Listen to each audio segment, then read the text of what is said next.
মানুষ রূপে জন্মগ্রহণ করেছে, কর্ম করতেই হবে, 1 মিনিটও থাকতে পারবে না কর্ম না করে। তাই কর্মের মাধ্যমে কি করে ভগবানকে পাওয়া যায়, কর্ম করে কি করে ভগবানকেও ডাকা যাবে, আবার কর্মও করতে হবে। আর কর্ম তো করব, কিন্তু কি করে করব, কিভাবে করব, কি ভাবনা চিন্তা করে করব। তো তার উপরে অর্জুন উবাচ, অর্জুন বলিলেন, হে কৃষ্ণ, যদি কর্ম অপেক্ষা জ্ঞান বড় হয়, তবে তুমি আমাকে যুদ্ধ করিতে বলিতেছ কেন? কেননা যুদ্ধ করাটাও তো একটা কর্ম, এটাও তো একটা কাজ। অর্জুনকে কি বলছে, তুমি যুদ্ধ করো। অর্জুন বলছে আমি যুদ্ধ করব না। আর 2য় অধ্যায়ে পুরোটা কেবল বুঝিয়েছে তুমি যুদ্ধ করো। আবার 3য় অধ্যায়ে এই জন্য অর্জুন প্রশ্ন করছেন, তুমি এদিকে বলছো কর্ম অপেক্ষা জ্ঞান বড়, কর্ম থেকে জ্ঞান বড়, কিন্তু আবার আমাকে কেন বলছো যুদ্ধ করতে? কারণ যুদ্ধ করা তো হচ্ছে কর্ম করা। তোমার 2 প্রকার কথায় আমার মন মোহিত হইতেছে, যেই পথে আমার মঙ্গল হইবে সেই পথটি আমাকে বড়। কারণ আমি বুঝতে পারছি না যে জ্ঞান বড় না কর্ম বড়। আমাকে এদিকে বলছো জ্ঞান বড়, আবার বলছো তুমি কর্ম করো, তাহলে আমি কোনটা করব? ভগবান শ্রীকৃষ্ণ বললেন, হে অর্জুন, জ্ঞানীদের জ্ঞান এবং কর্মীদের কর্ম 2 প্রকার। নিষ্ঠার কথা তোমাকে পূর্বে বলিয়াছি। অর্থাৎ নিষ্ঠাটা 2 প্রকার, কেউ কারোর জন্য জ্ঞানযোগ, কারোর জন্য কর্মযোগ। সবাই তো একরকমের মানুষ নয়।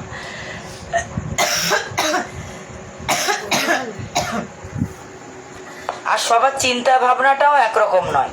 5টা মানুষের কি একরকমের মত হতে পারে?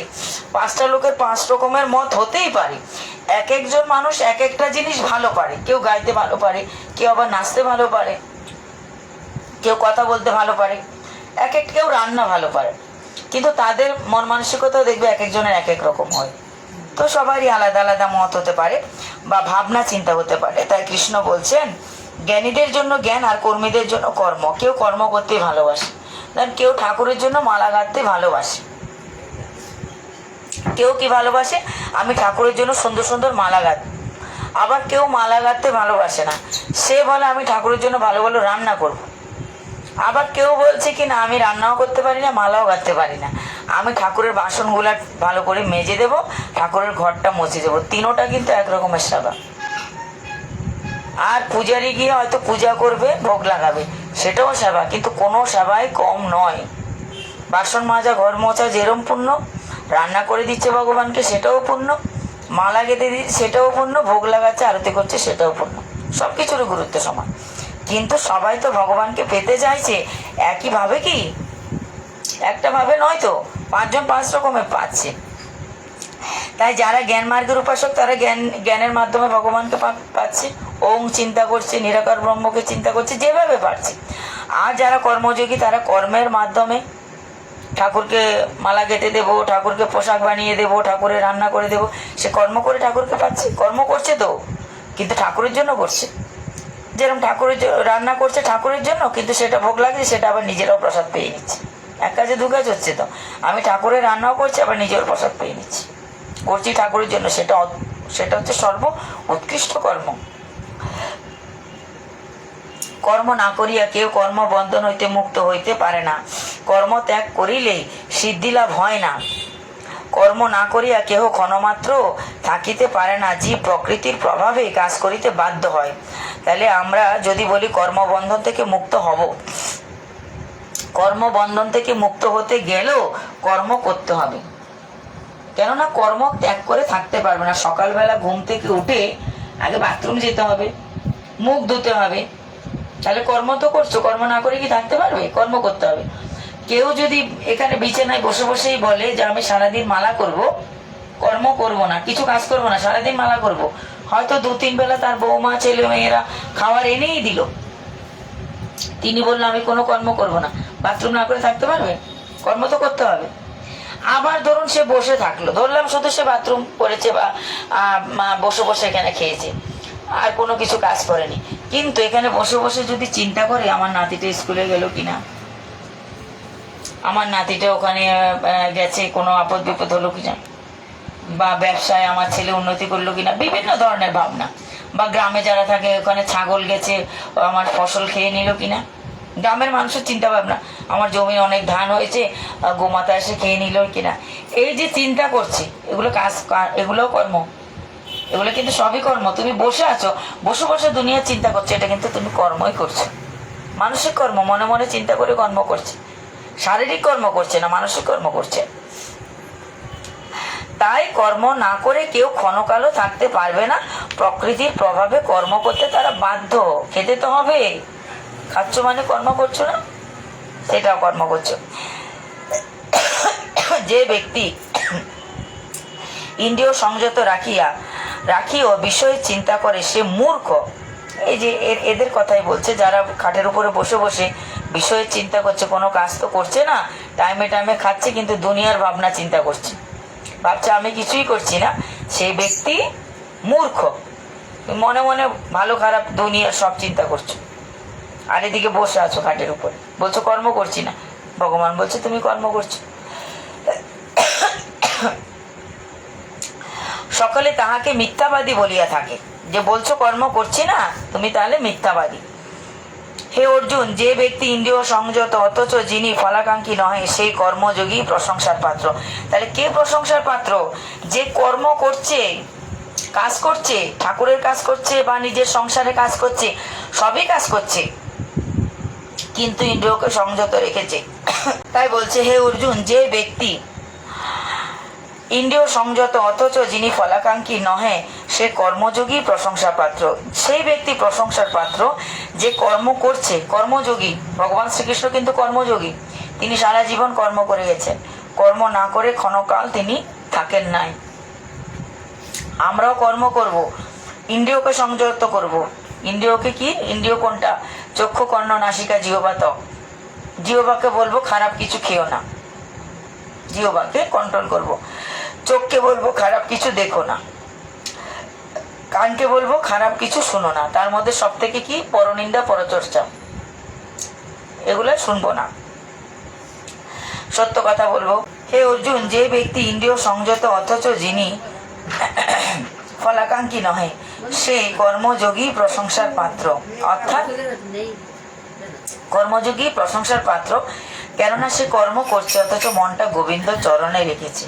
সে কর্ম তো করছে, সব কাজের ভিতরে সে ভগবানকে চিন্তা করছে, সব কাজ করছে, কিন্তু জানে আমি ভগবানের ইচ্ছায় কর্ম করছি, আর সবকিছু ভগবানের জন্যই কর্মটা করছি, সবকিছু ভগবানের জন্য। তাই সে ব্যক্তি বলছে প্রশংসার পাত্র। সে ব্যক্তিকে প্রশংসা করবে লোকে, যে বা ভগবান প্রশংসার পাত্র, সে ভগবানের চিত্ত অর্পণ করে, ভগবানের শ্রীচরণে চিত্ত অর্পণ করে সমস্ত কর্ম করছে।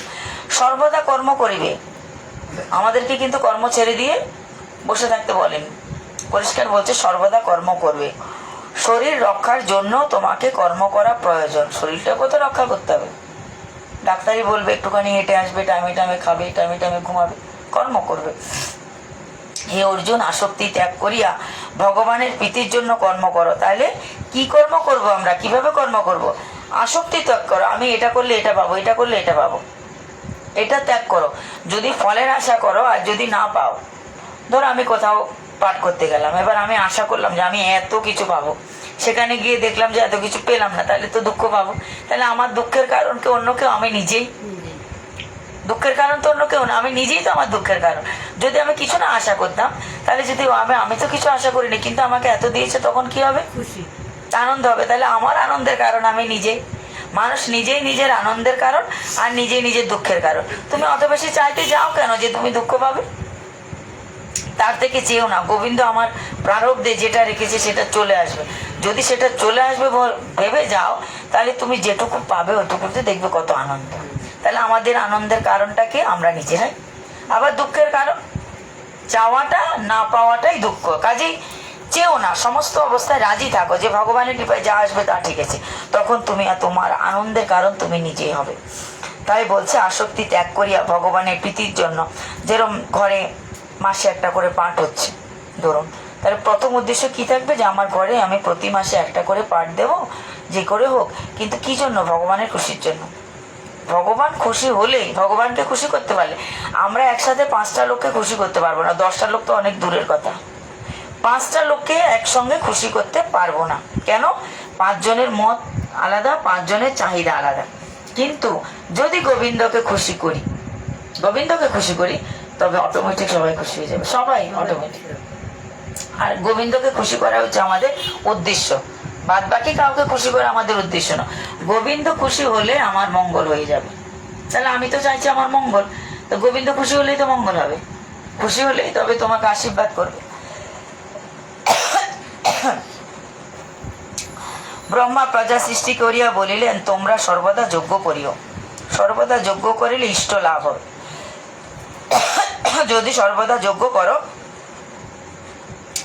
এটা কখনকার কথা? ব্রহ্মা প্রজা সৃষ্টি করিয়া বলিলেন। ব্রহ্মা যখন প্রজাদেরকে সৃষ্টি করেছে, মানে সত্য যুগে যখন প্রথম সৃষ্টি করেছে, তখন বলেছে যজ্ঞ করিও, যজ্ঞ করবে তোমরা সর্বদা। যজ্ঞ করলে তখন তোমরা যজ্ঞ থেকে ইষ্ট লাভ করবে। এবার যদি আমাকে কেউ প্রশ্ন করে তাহলে যজ্ঞ করতে বলছে, আমরা যজ্ঞ দ্বারা দেবতাগণকে সন্তুষ্ট করো, তাহাতে ইষ্ট লাভ হবে। ইষ্ট মানে সুখ, ইষ্ট মানে শান্তি, ইষ্ট মানে ভালো থাকা, ভালো লাগা। কি বলছে? যজ্ঞ দ্বারা দেবতাদের সন্তুষ্ট করো, তাহাতে ইষ্ট লাভ হবে। এটা ব্রহ্মা বলেছে যখন সৃষ্টি করেছে, কিন্তু এখনকার জন্য না। সত্য, ত্রেতা, দাপর, কলি, যোগ হিসাবে কিন্তু ভগবানকে পাওয়ার সিস্টেমটা আলাদা আলাদা হয়ে গেছে। আজ থেকে ধরেন অনেক বছর আগে আমাদের ঠাকুরমারা রান্না করতো কাঠের জালে, ধরেন অন্ন রান্না করতো। এখন আমরা কাঠে রান্না করি, আর তো গ্যাসে করছি, কিন্তু অন্নটা করছি, সিস্টেমটা পাল্টে গেছে। এটা একটা সাধারণ হিসাব যে সেই সময়ের আর এই সময়ের পার্থক্যটা আছে। জিনিসটা একই আছে, কিন্তু আমরা রান্নাটা করছি দুই রকমের। ঠিক সেরকম ভাবে আমরা দেবতাদেরকে খুশি করব, কিন্তু ব্রহ্মা প্রথম বলেছে যজ্ঞ করে করতে, এটা সত্য যুগের কথা। ত্রেতা যুগ আস্তে আস্তে আবার সেটা তপস্যায় চলে এসছে, দাপর যুগ আস্তে আস্তে আবার আরেক রকম চলে এসছে, কলিযুগ আস্তে আস্তে আরেক রকম হয়ে গেছে। এখন কিন্তু সেই যজ্ঞের কথা বলেনি, যজ্ঞটা ঠিকই আছে, কিন্তু যজ্ঞ করার সিস্টেমটা পাল্টে গেছে। কি সিস্টেম? ব্রহ্মা যে সময়ে যজ্ঞ করার কথা বলছে সেখানে কাঠ লাগবে, ঘি লাগবে, মধু লাগবে, শস্য লাগবে, অনেক কিছু। সোহা সোদা বলে যজ্ঞ করবে, তবে দেবতারা খুশি হবে। কলিযুগে মহাপ্রভু কি বিধান দিলেন? কলিযুগে মহাপ্রভু বিধান দিলেন যজ্ঞ করো। মহাপ্রভু বলছে যজ্ঞ করো, কিন্তু কাঠ দিয়ে নয়, ঘি দিয়ে নয়, আগুন দিয়ে নয়, সোহা সোদা বলে নয়। কেন? কলিযুগে শুদ্ধতার অভাব। শুদ্ধ মন্ত্র উচ্চারণ করা সেরকম লোক কোথায়? শুদ্ধ কাঠ কোথায়? শুদ্ধ গাওয়া ঘি কোথায়? শুদ্ধতার অভাব, শুচি বা পবিত্রতার অভাব, পবিত্রতার অভাব। কাজে এত সবগুলোর অভাবের জন্য তুমি সেরকম ভাবে যজ্ঞ করতে পারবে না। তাই শ্রীমন মহাপ্রভু তো যজ্ঞ করতে বললেন, কিন্তু কোন যজ্ঞ করতে বললেন? শ্রীমন মহাপ্রভু বললেন নাম যজ্ঞ করো। 10-5 জনে একসঙ্গে বসে হাতে তালি দিয়ে তোমরা নাম করো। নাম করলে যেটা হচ্ছে মহানাম যজ্ঞ। এখন সব জায়গায় দেখবেন কত জায়গায় যজ্ঞ হচ্ছে, কি লেখা আছে? মহানাম যজ্ঞ। অষ্টপ্রহর মহানাম যজ্ঞ হচ্ছে, চতুষ্প্রহর মহানাম যজ্ঞ হচ্ছে, 16 প্রহর নাম যজ্ঞ হচ্ছে। হচ্ছে তো যজ্ঞ, কি যজ্ঞ? নাম যজ্ঞ। কলিযুগে এই নাম যজ্ঞের মহিমাটা সব থেকে বেশি, কারণ এই নামটা করা সোজা। 10-5 জন একত্রিত হয়ে নাম করবো, আমরা একটু পরেই তো নাম করবো হাততালি দিয়ে। এই নাম যজ্ঞের উপরে আর কিছু না, এটা মহাপ্রভুর সিদ্ধান্ত। কারণ আমরা সেরকম ভাবে রাজাদের মতো করে এত পয়সা খরচা করে কিছু করতে পারবো না, সে সাধ্য সাধন আমাদের নেই। তা আমরা ক্ষুদ্র জীব, আমাদের জন্য মহাপ্রভু সরল উপায় দিয়েছে, এর থেকে সোজা আর কি আছে? তাই বলছে দেবগণের পূজা করিলে দেবগণ ইষ্ট দান করিয়া থাকেন। সেই যে দেবগণের পূজা করেন না সে চোরের তুল্য, যে দেবগণের পূজা করবে না সে চোরের তুল্য। তা আমরা তো দেবগণের পূজা করি। গীতায় আবার কি বলছে? গীতায় বলছে বৃক্ষের গোড়ায় জল ঢাললে ডালে পাতায় পাতায় ঢালতে হয় না, ডালে ডালে পাতায় পাতায় ঢালতে হয়, গোড়ায় জল ঢাললে তো হয়ে যায়। সেই ঠিক সেরকম ভাবে যদি আমরা ভগবান শ্রীকৃষ্ণের পূজা করি, ভগবান শ্রীকৃষ্ণের আরাধনা করি, তবে সমস্ত দেবদেবীর পূজা করার সময় তো নেই। 36 কোটি দেবদেবী আছে, কয়জনকে খুশি করবে? যদি আমরা পরম পুরুষ একজনকে খুশি করলে সবাই খুশি হয়ে যায়, তবে তাকে খুশি করলে তার সমস্যার সমাধান হয়ে গেল। তাই আমরা একজনকে খুশি করলে যদি সব কিছু হয়ে যায়, সে পরম ব্রহ্ম অনাদিরাদি গোবিন্দ ভগবান শ্রীকৃষ্ণকে পূজা করলে সবাই খুশি হয়ে যাবে। কারণ সবাই তো, সমস্ত দেবতা দেবী তো ভগবানেরই অংশ। অন্য দেবতা দেবীকে ডাকলেও ভগবানই আমাদেরকে সেই বস্তুটা দেবেন তার মাধ্যমে। যজ্ঞান্ন খাইয়া লোকে পাপ মুক্ত হয়, যে রান্না করিয়া কেবল নিজের উদরই পূর্ণ করে সে পাপাহার করে। আমাদের এই যে আমরা বলি না, আমাদের প্রত্যেক মাসের আয় বা ইনকাম যেটা করি তার একটা ভাগ তো ভগবানের আছে, 4 ভাগের 1 ভাগ, কিন্তু আমরা দিই না।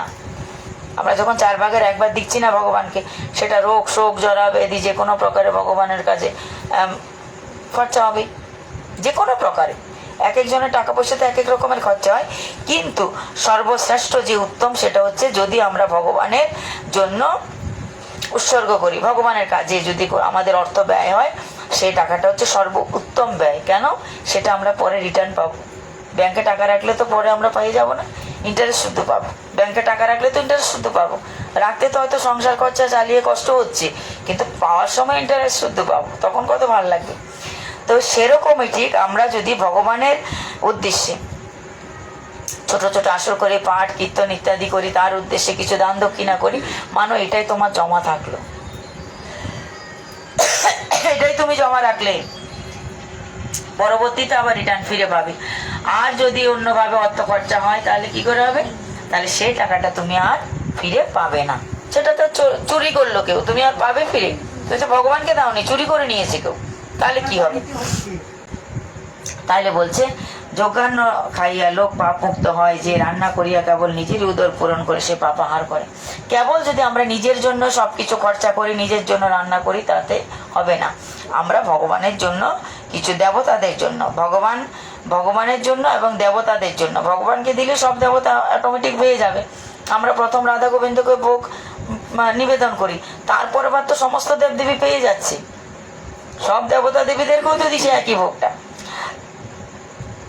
তাই অটোমেটিক সমস্ত দেবতা দেবী পেয়ে যাবে, খুশি হয়ে যাবে, তাতে আমাদের পাপ লাগবে না। যজ্ঞ কর্মময়, যজ্ঞ হইতে মেঘ, মেঘ হইতে অন্ন, অন্ন হইতে জীবের জন্ম হয়, ওই অন্ন হইতেই জীবের জন্ম হয়। কর্ম সেবাশ্রিত ব্রহ্ম হইতে বেদের সৃষ্টি। সর্বব্যাপী ব্রহ্ম যজ্ঞে প্রতিষ্ঠিত থাকেন। যে ব্যক্তি কর্মের অনুষ্ঠান করে না সে পাপী এবং ইন্দ্রিয়াসক্ত, তাহার জীবন বৃথা। তো এখানে বলেছে যে ব্যক্তি কর্মের অনুষ্ঠান করে না, কিন্তু এটা কোন কর্ম? চুরি করাটা একটা কর্ম, আবার এই ভাগবত পাঠের আসর বসানো একটা কর্ম। তাহলে কোন কর্মের কথা বলেছে ভগবান? নিশ্চয় চুরি করার কথা বলেনি, নিশ্চয়ই ভাগবত পাঠ বা গীতা পাঠের আসরের কথা বলেছে। তাহলে সেই বুঝে আমাদেরকে কর্ম করতে হবে। যে ব্যক্তি কর্মের অনুষ্ঠান করে না, কি কর্মের অনুষ্ঠান করে না? যে ব্যক্তি ভগবানের কথা শুনে না, ভগবানের পাঠ কীর্তন গৃহে হয় না, সেটার কথা বলেছে। সে পাপী ইন্দ্র আসক্ত, তার জীবনটা বৃথা। কাজে কি বলছে গীতায় 16 নম্বর শ্লোকে 3য় অধ্যায়ে তিনি পরিষ্কার বলে দিয়েছেন, তোমরা সৎকর্মের অনুষ্ঠান করো, অর্থাৎ যেটা নারদ মুনি বলেছিলেন শ্রীমদ্ ভাগবতের প্রথম দিকে বলেছিলেন, ঘরে ঘরে ধর্মকে প্রতিষ্ঠা করো, ঘরে ঘরে হরি নাম, ঘরে ঘরে ভাগবত পাঠ দাও। সেটাই আবার গীতায় বলছে, প্রত্যেকটা ঘরে ঘরেই, ছোট হোক বড় হোক, নাম তো নামই। এটা কোনোদিনও ভগবান কোথাও কোনো জায়গায় বলেনি যে বিশাল বড় করে আয়োজন করো, ছোট আয়োজনের কথা করতেই বলা হয়েছে। তাতে অহংকার আসবে না, তাতে প্রধান অহংকার আসবে না, কাজেই ভগবানের কৃপাটা বেশি হবে। যে ব্যক্তি আত্মাতে সন্তুষ্ট থাকেন তাহার কর্তব্য বলিয়া কিছু থাকে না। যে ব্যক্তির কর্মে ও অকর্মে পাপ পুণ্য কিছুই হয় না, সেই ব্যক্তি সিদ্ধি লাভ করার জন্য অন্যের আশ্রয় নিতে চায় না। অর্থাৎ সে সমস্ত কর্ম ভগবানকে অর্পণ করে দিয়েছে, সে ভালো কাজ হোক আর খারাপ কাজ হোক, সব যখন ভগবানকে দিয়ে দিয়েছে, তখন তো তার পাপ আর পুণ্য বলতে কিছু নেই, সেই সিদ্ধি লাভ করতে পারবে। কিরকম বুঝিয়েছে? যেরকম যখন রাস হয়েছিল, রাসে ভগবান সমস্ত গোপিকাদেরকে ডেকেছিলেন রাসের সময়, তো সেখানে কোনো কোনো গোপিকারা আসতে পারেনি। ভগবান ডেকেছে কিন্তু যেতে পারেনি। কেন? তার স্বামীরা বলেছে, আরে এত রাত্রে কোথায় যাবে? শ্বশুর বলেছে এত রাত্রে কোথায় যাবে, দরজায় খিল দিয়ে দিয়েছে, না বাড়ির বাইরে যেতে পারবে না, এত রাতে বাড়ি বাইরে যেতে পারবে না, দরজা বন্ধ করে দিয়েছে। সেই গোপী কি করবে? আসতে তো পারেনি। কেন আসতে পারেনি? কেনই বা স্বামীরা শ্বশুরা দরজায় খিল দিল? তাদের কিঞ্চিত অপরাধ ছিল, যার জন্য যেতে পারলো না। কিন্তু তারা কি করলো, বিরহ আগুনে, যেরকম আপনার কোথায় যাওয়ার খুব ইচ্ছা কিন্তু আপনাকে কেউ বারণ করছে না, যেতে পারবে না, তখন দেখবেন সেই জায়গায় যাওয়ার জন্য আগ্রহ আরো 3 গুণ বেড়ে যাবে। একটা কীর্তনে যাওয়ার ছিল, গেলে যেতাম, কিন্তু যেতে পারছি না, ঘরে হঠাৎ করে এমন একটা কাজ এসে গেল বা কেউ বলে দিল না তুমি যেতে পারবে না, যাওয়া হবে না, তখন দেখবে কীর্তনে যাওয়ার জন্য আরো বেশি মনটা চটপট করছে, বেশি চটপট করছে, আগে যা করতো তার থেকে 3 গুণ। বাধা দিল বলে, গোপীদের অবস্থা সেরকম, বাধা দিল বলে আরো চটপট করছে। এবার তারা ঘরের ভিতরে ঢুকে নিজেরা এবার নিজের রুমে সিট কেড়ে দিয়ে দিয়েছে, নিজের রুমে ঢুকে দরজায় শিকল তুলে দিল। এবারে যোগাসনে বসে গেছে, আসনে বসে ভগবানের সঙ্গে লীন হয়ে যাচ্ছে, হে প্রভু কি দোষ করলাম, সবাই চলে গেছে, যেতে পারলাম না। এতটাই তারা ভগবানের সঙ্গে আত্মাকে মিলিয়ে দিল, তারা সেখানেই দেহত্যাগ করে দিল। তাদের দেহটা পড়ে রইল ওখানে, চলে গেল কৃষ্ণের কাছে। কে চলে গেল? আত্মাটা চলে গেল। যারা হেঁটে যাচ্ছে তাদের আগে ওরা পৌঁছে গেল। আত্মা কি ভেসে ভেসে যাবে, আর ওরা তো হেঁটে চলে যাচ্ছে, তাদের আগে এরা পৌঁছে গেল, ওরা দেহটা ত্যাগ করে পৌঁছে গেছে। এরকম টান হতে হবে ভগবানের জন্য, তবে গিয়ে আমরা ভগবানকে পেয়ে যাব। তো সেরকম টানের কথা বলেছে, সেরকম আন্তরিকতা, সেরকম ভজনের কথা বলা হচ্ছে। হে অর্জুন, তুমি আসক্তি ত্যাগ করিয়া কর্ম করো। অনাসক্ত ব্যক্তি মোক্ষ লাভ করে। যারা অনাসক্ত ব্যক্তি, যারা কোনো কিছু বিশেষভাবে আগ্রহ প্রকাশ করে না পাওয়ার জন্য, তারাই অনাসক্ত, তারাই মোক্ষ লাভ করার অধিকারী। তারা কি চায়? প্রভু দুবেলা দুমুঠো যেরম জোটাও সেরম দেহটা রক্ষার জন্য পেলেই হলো। দেহটা রক্ষা করা নিয়েই তো, এই শরীরটাকে রক্ষা করার জন্য তো খাওয়ার কাজে, দুবেলা দুমুঠো যেরম আমাকে দিচ্ছ প্রভু, বহুত আনন্দ, যেরম রেখেছ বহুত আনন্দ, তারাই মোক্ষ লাভ করার অধিকারী। জনক আদি মণিগণ নিজ নিজ কর্তব্য করিয়াই সিদ্ধি লাভ করিয়াছেন। জনক রাজার কথা বলছে, সীতার বাবা, সীতা দেবীর বাবা তো রাজা ছিলেন, যোগী তো ছিল না, আশ্রমে গিয়ে মঠ মন্দিরে গিয়ে তো থাকেনি, রাজত্ব করেছে, রাজা ছিল, সমস্ত দায়িত্ব পালন করেছে।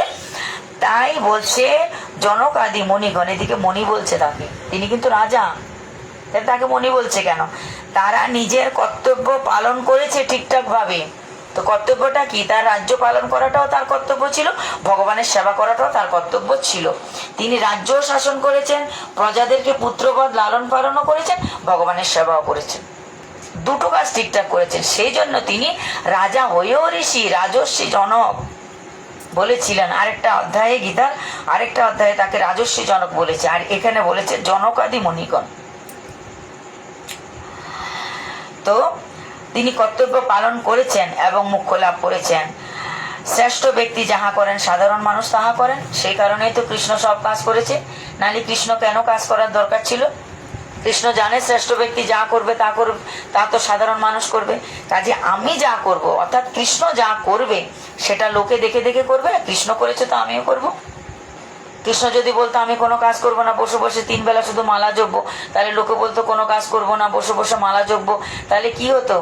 তাহলে কৃষ্ণ আমাদেরকে ওই কর্মযোগী থেকে বিমুখ করার জন্য নিজে দায়ী হতেন।